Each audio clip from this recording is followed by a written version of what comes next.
नमस्कार, मैं कमलेश कबीर आपका एक बार फिर स्वागत करता हूं इस नए एपिसोड में। आज के इस एपिसोड में हम बात करेंगे एक बार फिर कांग्रेसी शंकराचार्य की।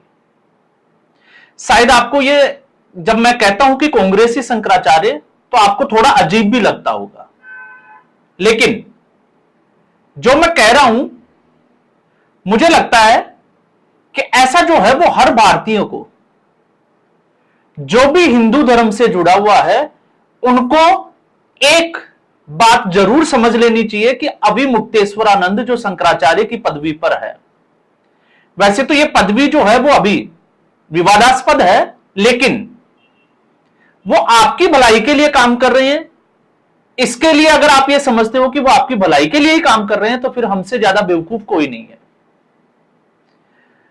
अब आप सोचकर देखिए कि अभिमुक्तेश्वरानंद का बिहार के चुनाव से क्या लेना देना, क्योंकि सदा से अगर हम समझें तो राजनीति और धर्म दोनों एक दूसरे के से या एक दूसरे के साथ जुड़े हुए हैं और यह प्राचीन काल से चलता आ रहा है। लेकिन धर्म में अगर राजनीति आ जाए तो फिर धर्म के ऊपर सवालिया निशान खड़े हो जाते हैं। राजनीति में धर्म आ जाता है लेकिन धर्म में राजनीति। अब मैं ये क्यों कह रहा हूं, क्योंकि अभिमुक्तेश्वरानंद ने घोषणा की है कि वो बिहार में 243 में से 227 सीटों पर चुनाव लड़ेंगे, अपने कैंडिडेट उतारेंगे। बड़ा अजीब सा तर्क लग रहा है आपको कि इस तरीके का वक्तव्य आखिर अभिमुक्तेश्वरानंद ने क्यों दिया। तो ये पहली बार नहीं है, इससे पहले 2019 में वो ऐसा कर चुके हैं, जहां पर प्रधानमंत्री नरेंद्र मोदी के सामने उन्होंने अपना कैंडिडेट उतार दिया था। तो राजनीति में आने का उनका शौक जो है वो पहले से ही है, लेकिन वो राजनीति में इसलिए नहीं आ रहे कि उनको राजनीति करनी है। वो राजनीति में इसलिए आ रहे हैं क्योंकि कांग्रेस पार्टी के लिए बैटिंग करनी है, राहुल गांधी को प्रधानमंत्री बनाना है। और अब जब मैं ये कह रहा हूं तो बड़ी जिम्मेवारी के साथ कह रहा हूं। मैं ऐसा क्यों कह रहा हूं, उन्होंने जो तर्क दिया वो तर्क ये है कि जितने भी जो गौ सेवक है, जो गाय को माता मानने वाले लोग हैं, मैं उन लोगों के लिए अपने कैंडिडेट उतार रहा हूं क्योंकि इस सरकार ने गौ हत्या के लिए कोई कानून नहीं बनाया। यह तर्क है अभिमुक्तेश्वरानंद का। तो अगर कोई यह पूछे, जब हम आदि शंकराचार्य की बात करते हैं तो आदि शंकराचार्य ने 4 मठों की स्थापना की, पूर्व से पश्चिम और उत्तर से दक्षिण। और जिस तरीके से उन्होंने धर्म का प्रचार किया, तो क्या अभिमुक्तेश्वरानंद जो है वो गौ हत्या को कानून बनाने के लिए या गायों की हत्या को रोकने के लिए कभी सड़क पर उतरे, कभी उन्होंने अनशन किया, कभी उन्होंने धरना प्रदर्शन किया? तो ऐसा जो है वो आपको कहीं भी देखने में नहीं मिलेगा।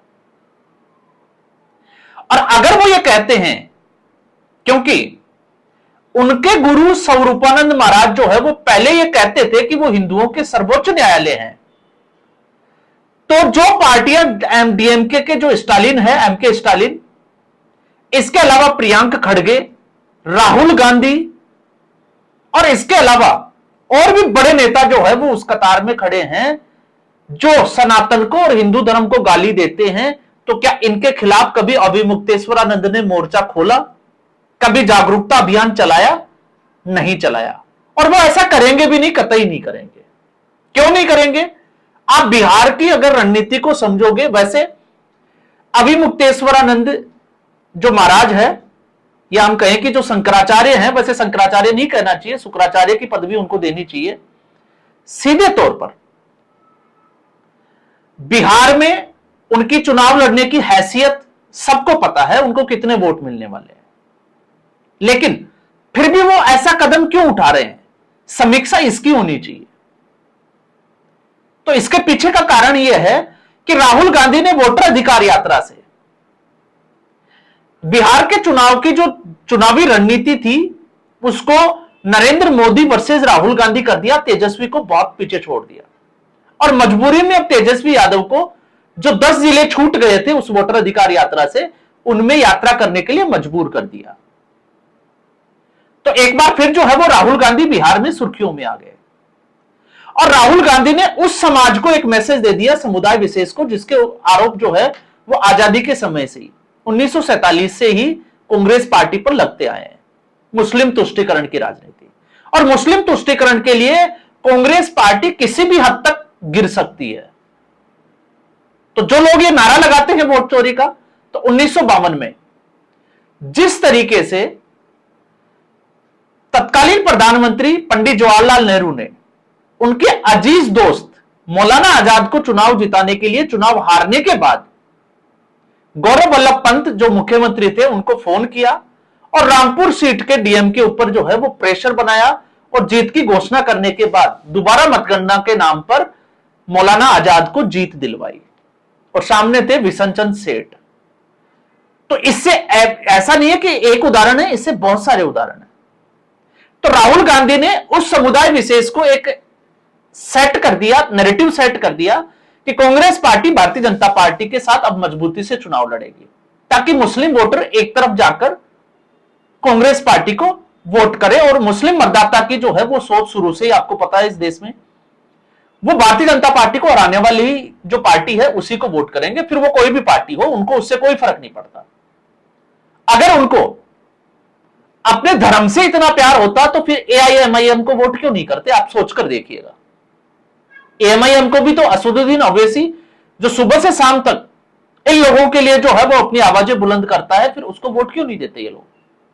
तो उससे आपको जो है वो समझ में आ जाएगा कि मोदी विरोधी मानसिकता के चलते ये उसी पार्टी को वोट करेंगे जो नरेंद्र मोदी को चुनाव हरा सके। अब ऐसे में गौ हत्या अगर यह मुद्दा बनता है, वैसे इसकी उम्मीद बिल्कुल नहीं है, लेकिन अगर यह मुद्दा बनता है तो आप सोचकर देखिए, क्योंकि मुस्लिम लोग तो इस बात को मानते नहीं है, क्योंकि उनके धर्म में तो ऐसा कुछ नहीं है, वो तो बीफ खाते हैं।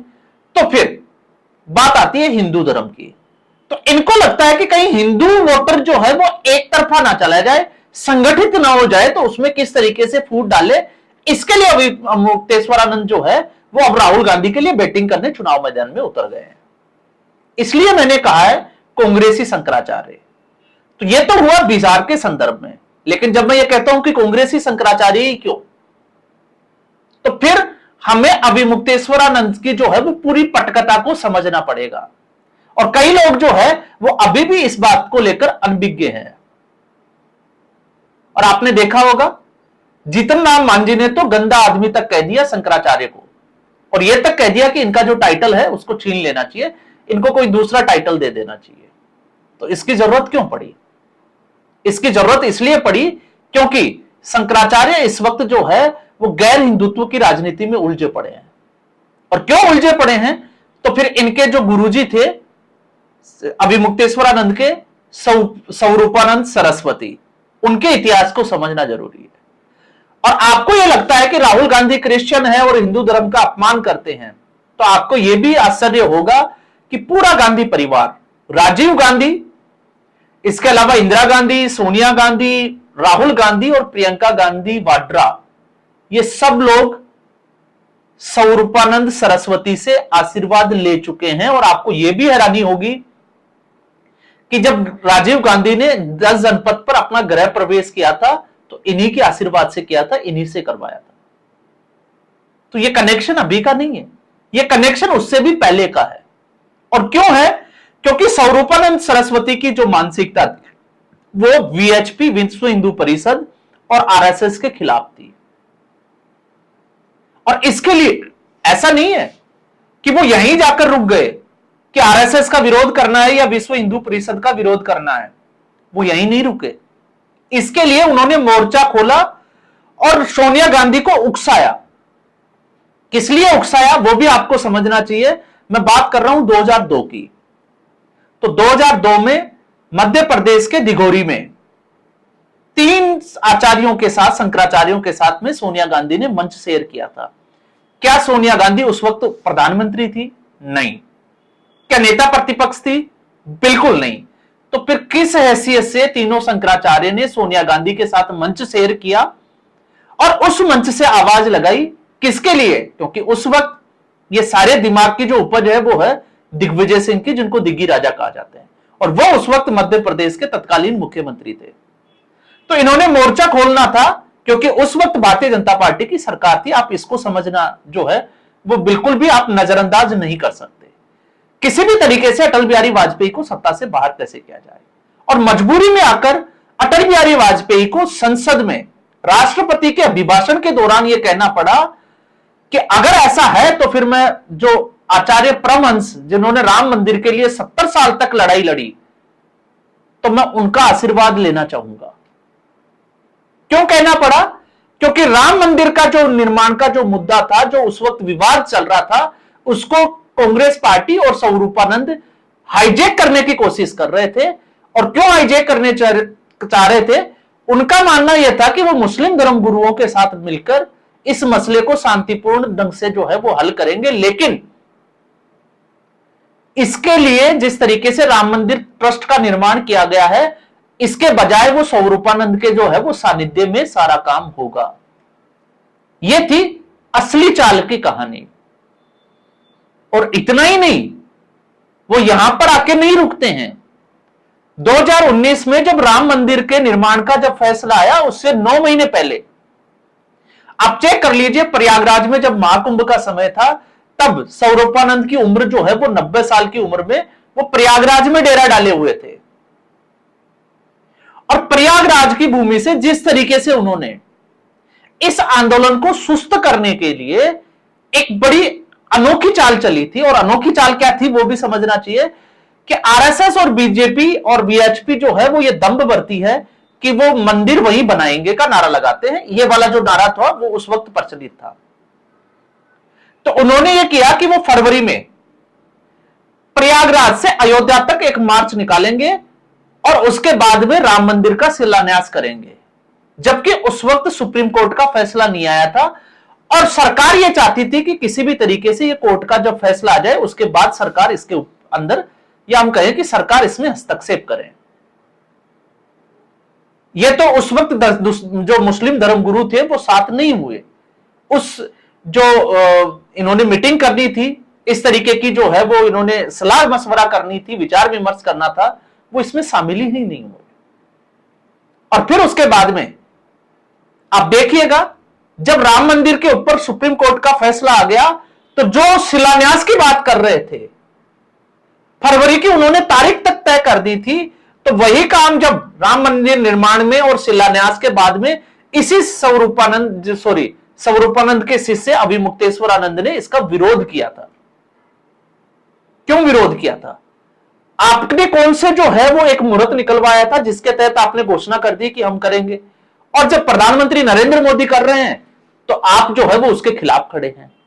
और फिर उसके बाद में जो लोग चुनावी हिंदू बन जाते हैं, मंदिर मस्जिद घूमते हैं, तो उसी में 2021 में आप देखिए प्रियंका वाड्रा स्वरूपानंद महाराज से आशीर्वाद लेने पहुंचती है। और उसके बाद में एक ट्वीट भी है उनका, आप चेक कर लीजिए, सितंबर 11, 2022। तो मैं 2021 गलत बोल गया, 2022 में आशीर्वाद लेने तक गई थी।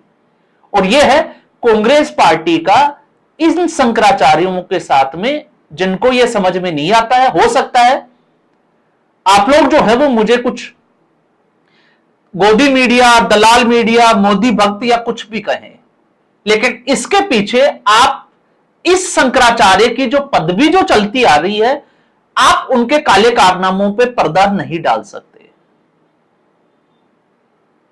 अगर वाकई में ये लोग हिंदू धर्म के हिमायती है तो इनको सड़कों पर उतरना चाहिए, और जो समुदाय विशेष बीफ खाते हैं और गायों को काटते हैं, उनके खिलाफ आवाज क्यों नहीं उठाते हैं? आप देखिए, उस धर्म समुदाय विशेष में कोई भी कुछ भी घटना होती है, लोग सड़कों पर आ जाते हैं। लेकिन आप हिंदू धर्म को गाली देते हैं, उसकी कुष्ठ रोग कहते हैं, उसको कैंसर से तुलना कर देते हैं, और अभिमुक्तेश्वरानंद जैसे शंकराचार्य के कान पर जू तक नहीं रहती। कभी इन्होंने विरोध किया? नहीं किया। लेकिन जब इनको लगता है कि भारतीय जनता पार्टी मजबूत है या आरएसएस उसके लिए चुनावी मैदान में उतर आई है, तो फिर ये उसका विरोध करने के लिए चुनावी मैदान में आ जाते हैं। तो आपसे भी आग्रह है कि जब आप इन लोगों को सुनते हो, आप हमारे ये धर्म गुरु है ऐसा नहीं, आप फैक्ट्स पे जाइए, फैक्ट्स चेक करिए, रिसर्च करिए, तो आपको ऐसे लोगों की मानसिकता समझ में आएगी। और इसीलिए आप देखिए, जब हम कहते हैं कि हमारे धर्म इतना पीछे क्यों रह गया बहुसंख्यक होने के बाद, ऐसे जयचंदों के कारण, जो आज भी कांग्रेस के लिए बैटिंग करते हुए नजर आते हैं, अगर आपको गौ हत्या के लिए कानून बनाना है तो आप जो है वो उसके लिए दूसरा रास्ता भी तो है। आप चुनावी मैदान बिहार ही क्यों? तो क्या आप कभी बनारस चुनाव लड़ने तक पहुंच जाते हो? कभी आप जो है वो नरेंद्र मोदी जब काशी विश्वनाथ कॉरिडोर का जो है वो मार्ग प्रशस्त करता है, उस पर करोड़ों रुपए जो है वो विकास कार्यों के लिए खर्च करता है, तो आप उसमें जो है वो टांग अड़ाने पहुंच जाते हो? तो क्या अविमुक्तेश्वरानंद के पास जो टाइटल है शंकराचार्य का, क्या शंकराचार्य का यही काम है कि मुझे सिर्फ और सिर्फ जो है वो नरेंद्र मोदी का विरोध करना है? और बात यहां तक ही नहीं रुकती। इस व्यक्ति को राहुल गांधी प्रधानमंत्री क्यों नहीं बना, उससे ज्यादा दर्द, राहुल गांधी से ज्यादा दर्द इस व्यक्ति को है।